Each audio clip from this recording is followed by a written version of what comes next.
Hello, hello, hello. Today is day one of Kwanzaa. Umoja. Let's celebrate unity. What does that mean inside of our businesses, right? When I think of unity in terms of my business, I really think about how can I connect and collaborate with other entities that are like me, right?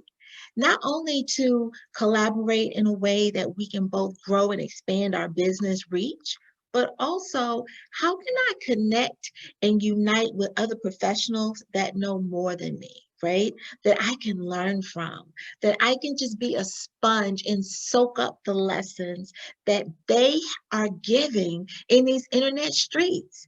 I feel like sometimes being an entrepreneur is a very isolating and intimidating thing. Isolating in that nobody knows your vision, your mission, right? So you have to push through on your own.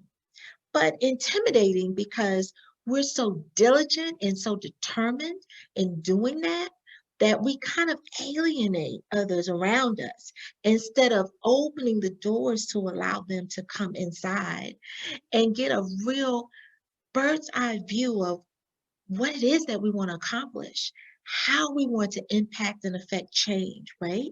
So if you don't do anything else during Kwanzaa, I want you to really think about your circle and outside of that circle and how you can connect and collaborate with others, unite with others, right? Form a bond that is so strong that instead of it being competitive, it is so connective, right?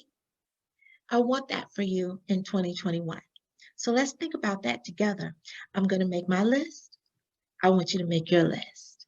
Who in these internet streets do you want to collaborate with and unite forces with, right? What really great ventures can you spearhead together?